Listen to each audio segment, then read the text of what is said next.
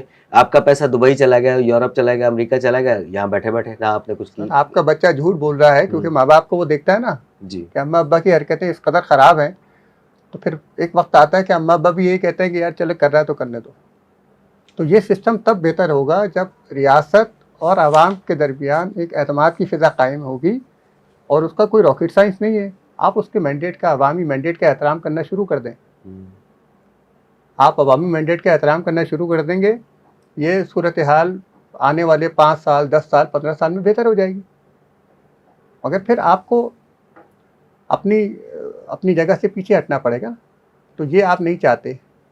اور یہ جو آپ ہیں نا, یہ وہ اسٹیٹس کو کی قوتیں ہیں, جس کو آپ اشرافیہ کہہ دیجئے, مراعات یافتہ طبقہ کہہ دیجئے, جس کا کوئی بھی نام رکھ لیں. آپ ہیں یا میں ہوں, ہم ہی ہیں یہ, اور کوئی تو نہیں آیا ہمارے جی یہاں. بالکل. تو اس کا جواب یہ ہے کہ لوگ تب آپ کو تھرو پراپر چینل پیسے, صرف وہ بھیج رہا ہے جو بیچارہ مجبور ہے, وہ پیسے بھیج رہا ہے. سعودیہ میں ادھر ادھر ہے, اس کے پاس آپشن نہیں بیچارے کے پاس, وہ 20 سال پہلے گیا تھا, 30 سال پہلے گیا تھا, تو وہ ریمیٹنس بھیج دے گا آپ کو. لیکن اگر آپ نوجوانوں سے یا پچھلے 15 سالوں میں یا 5 سالوں میں جانے والوں سے ریمیٹنس مانگتے ہیں, تو آپ اپنا سسٹم کو ٹھیک کیجئے, آسان ایکسیس کیجئے, اس کے ساتھ انگیجمنٹ ڈیولپ کریں لوگوں کے ساتھ. جب تک انگیجمنٹ, انٹریکشن اور ٹرسٹ لیول نہیں مینٹین ہوگا, نہیں ڈیولپ ہوگا, یہ دور کے ڈھول سہانے رہیں گے. آپ کو شکایت ہی رہے گی کہ لوگ ہنڈی کے ذریعے پیسے کیوں بھیجتے ہیں.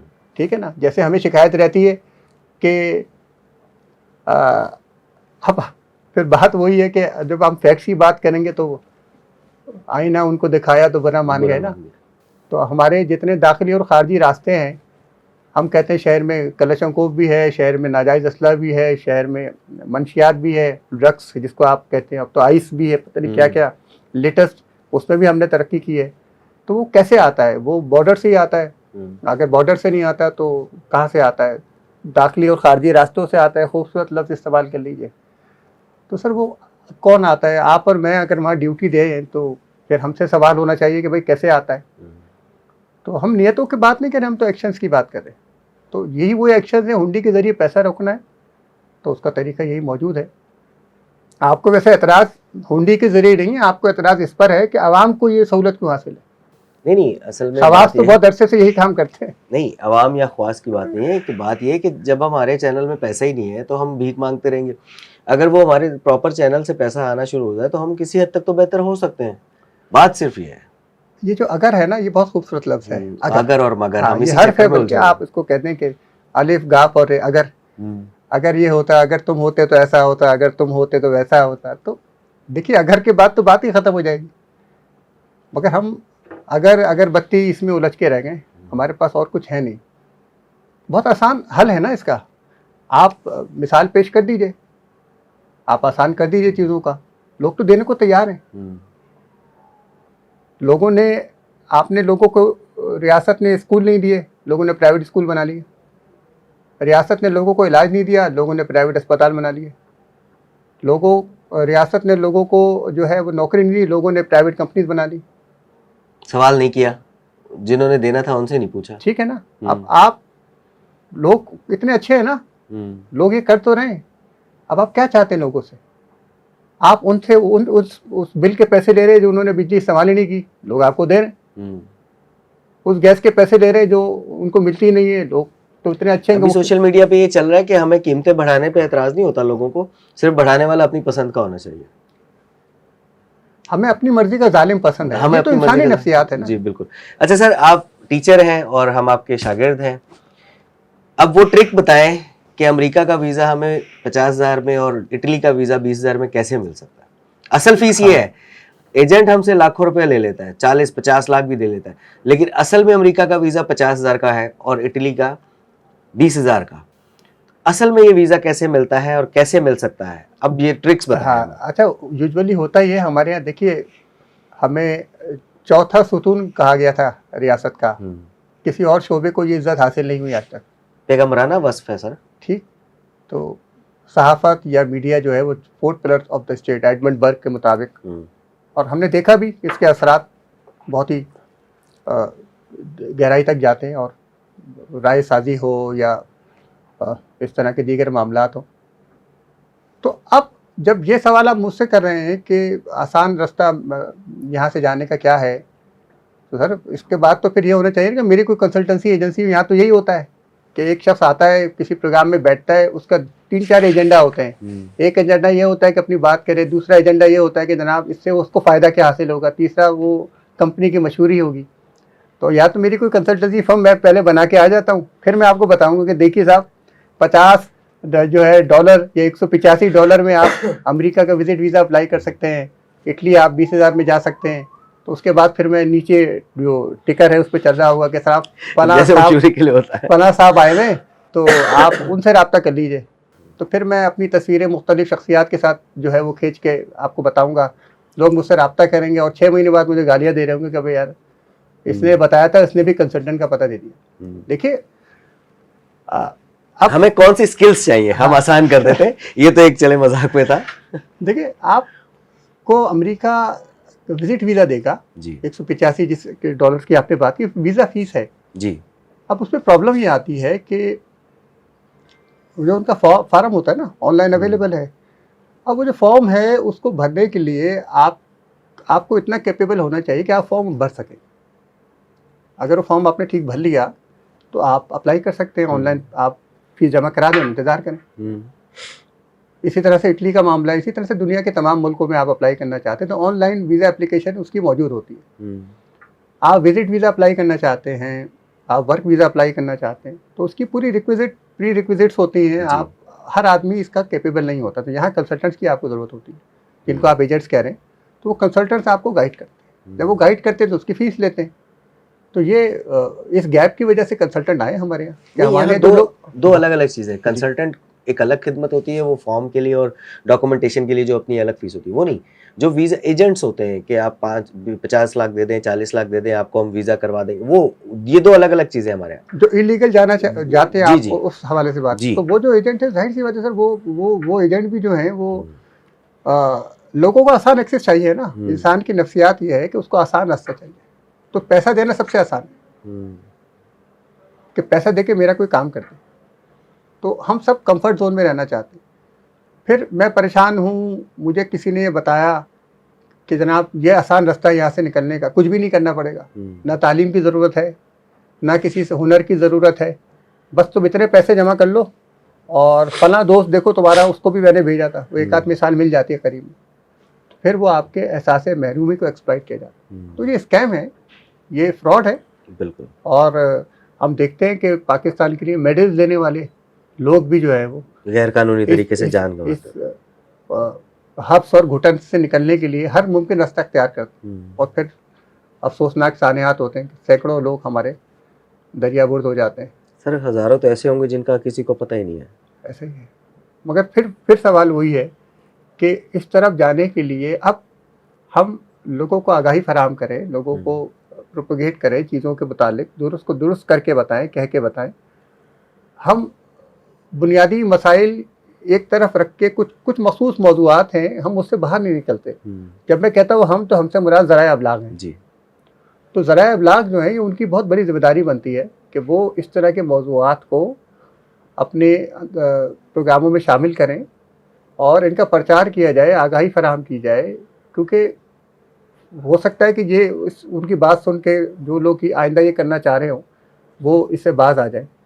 کیونکہ ہم ریاست سے اگر امید رکھتے ہیں, حکومت سے اگر کوئی توقع لگاتے ہیں, تو وہ لوگ اب اس سے مایوس ہوتے جا رہے ہیں. نوجوان ہیں, لوگ ہیں, تو جبھی تو وہ یہ راستہ اختیار کرتے ہیں کہ جناب حکومت ریاست تو ہمارے کوئی کام نہیں آئے گی, تو ہمیں کوئی بھی راہ چلتا بھی شخص بتا دے گا نا کہ یہ راستہ ہے, وہ اس پہ چلتا, تو وہ چلتا. تو یہاں بھی وہی ٹرسٹ ڈیفیسٹ, وہی محرومی, وہی مایوسی